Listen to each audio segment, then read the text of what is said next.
let's spend some time on our VIP 0 account once more, and especially the Pantheon. In the Pantheon you see that there are some quarterfinals, and we got the top 4. Where is T-Bopoji? Where is Badon? They are not playing anymore. As you can see here, Badon is inactive for 5 days, and the Maestro has been inactive for 8 days. What does this mean? It means that right now, with my VIP 0 account, once again, VIP 0, level 96, I'm ranking first, and Marcus is a relatively distant second. Distant meaning that there is like 130,000 power difference between us. Actually, he has stronger units because he has a higher VIP level than me. Not sure exactly about the exact VIP level, but definitely higher VIP level. With 6 stars, Divine Herald, like come on. It's definitely at this stage. With all those commanders and champions, obvious. It's higher. So this means that right now we're leading basically everywhere. And also in the Pantheon. The reason why I could win, and this is a typical situation. Go to the group game. There you can check out your opponent. So in my case, I checked out Badon. So I go to the group game, I check out Badon, and just click on this cam. And here you can see on the left Badon's team. So this looks relatively strong but beatable with your Wyvern team. This looks the weakest, and this is a so-so relatively strong team with 6 strong units and a 4-star unit. And here the weakest link is the Raider, only 3-starred. I think he failed to update this formation with his new Generation 3 hero. That's one mistake. So what do we do in this situation? You'll need to select your second strongest team and go against Badon's weakest team in the middle. That's given. Your second strongest team goes to the middle and will win. And your strongest team, you'll have to experiment whether to take on the top team or to take on the bottom team. And in this specific case, I think that I took the top team. I'm not sure about this because these are strong units actually. So I might as well just embrace the absence of the Wyvern, but here he has a Dark Elemental 6-star, so I'm not sure. I'm really not sure which one I chose. It can go either way, but rest assured I used the strongest team against it. There is a 1/6 probability, so 16.7% probability that my second strongest team goes against Badon's strongest or second strongest team, and my strongest team goes against Badon's strongest or second strongest team. In that case, my second strongest team would lose, and then I would have less chance of beating his weakest team, because this also has some sort of a light elemental. This is a champion, you see, so he has some strength, also some awakened Gorgon, so he's doing some things in here as well that would make my life more difficult. So therefore, knowing the formation that your opponent will do is important. And if you check out the tournament part, I think I chose the third team. So this was my second strongest team in the middle, and my strongest team with the Wyvern went against Badon's possibly second strongest team because of the absence of the Wyvern. So that was the idea. This is like a cheat code. How do you know that this cheat code is effective? You check out in the guild hall when he logs in. And given that he logged in 5 days ago, assuming that he's not gonna log in all of a sudden and trick me, which is like really, really unlikely, in fact impossible, then you can know for a fact that you're gonna win if your opponent uses the same matching. And in fact, he used the same matching. And if you check out other players, so I think the strongest 3-team player on the server is still on some level Tivopoji. Let's see. I think Marcus did use the exact same cheat code. If you check out, what did he do? This looks like his second strongest team, because this is a weak team overall. You don't see Commander's champion. Actually, you see, what is this, a champion? So he had one champion, so he had an opportunity to make his third team somewhat strong as well. But he went up against a really strong opponent, this one. He didn't choose this type of team. I think that Tivopoji and Badon were copying each other, because they had a team like this, both of them, without the Wyvern. Although this team doesn't have a Dark Elemental. And he went up Wyvern against Wyvern with all the 6-star units, like 6-star Lamasu, 6-star, what's that? This is just a awakened unit. 6-star awakened, what is this? Good question. SSR unit. Might be the alternative awakened unit of the Dark Champion. You know, it's like the Human Knights, but the Dark version. And this is a mistake on his end, because this is not a Necromancer. But anyway, this is the strongest team as far as I can see, and is up against the opponent's presumably second strongest team. But it's not clear cut. It's not clear cut because the second strongest team has really strong units as well. But either way, the cheat code was there, because this is the opponent's weakest team, and this seems to be the second strongest team of this Death Guild. So he used the exact same cheat code. And if you're unsure about the situation, and meanwhile I can claim some support, so I obviously voted for the underdog because I knew that the cheat code can be cracked. And that's why I got this. So if you're unsure about which team to attack, in that case there is another option. You go to the Colossus, and inside the Colossus there is Glory Arena, and you look for your opponent. Now this time, given that they all quit too early, I don't think that we will find any of them. I would need to look for Badon specifically. So it's gonna be difficult. I need a couple of refreshes just in case he's still in the top 20. It's not sure. It's not 100% that he is. And no, unfortunately I cannot see this, but imagine that he was in the top 20. In that case, you can check out which of the teams are better. Because even though here there are not 6 units but 8, and there are also war machines and some other mechanics, you can still work team against team. Because oftentimes they construct their teams, the opponents construct their teams in the same way how they constructed for this Pantheon Battle of the Gods. So you can also construct your teams accordingly and just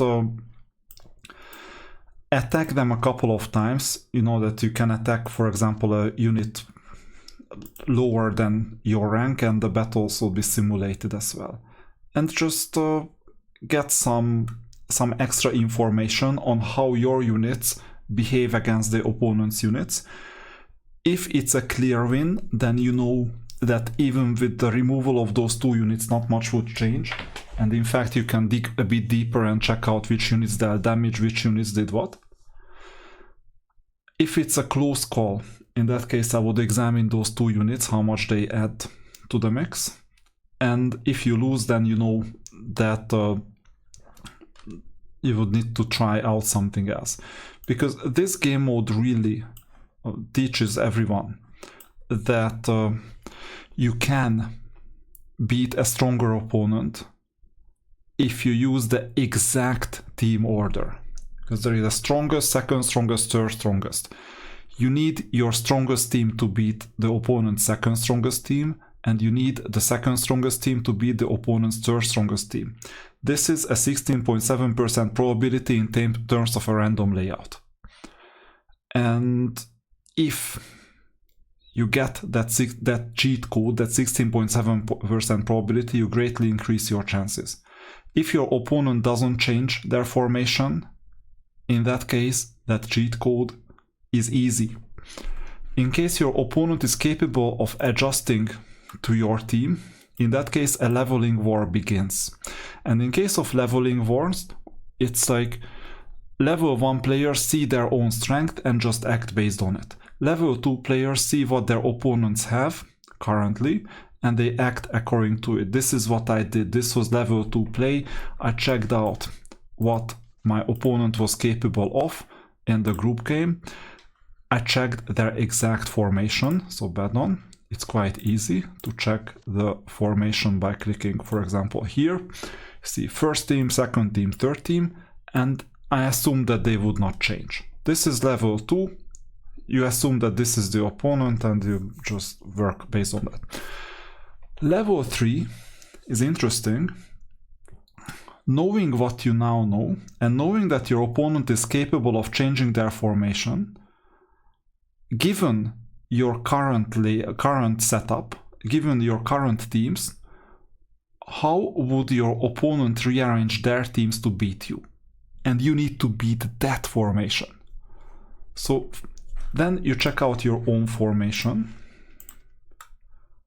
For me, it's here. You even see the strengths. You predict what your opponent move is gonna be, how they rearrange their teams, and you beat that. Matching your second strongest team with their second strongest, your third strongest with their third strongest. This is a hard mental exercise, but it's doable. And then there are multiple other levels as well that are quite hard to even explain. If you don't want to enter a leveling war, there is a very easy way of neutralizing it. I'll show you how. So the easy way is to start some sort of random number. You can cast a die, or you can also do, let's say, some random number generator. So I added a browser, here it is, and suppose that we have 1, 2, 3, 1, 3, 2, 2, 1, 3, 2, 3, 1, 3, 1, 2, 3, 2, 1. These are the possible permutations, rearrangements, so first team, second team, third team. And you index it with, then make it larger so that you see. So this is a list or array in JavaScript. You just go like right click, inspect, and then you check a console, okay? And you index it with math.floor, math.random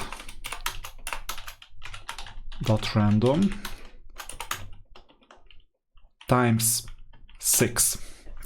So this is the expression, and then you get some value, 2, 3, 1, 3, 2, 1. It's like evenly distributed.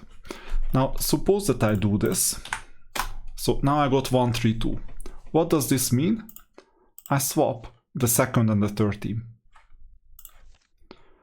Second becomes third, third becomes second. I didn't do it because I'll do it tomorrow. And this gives you, this makes your formation unreadable.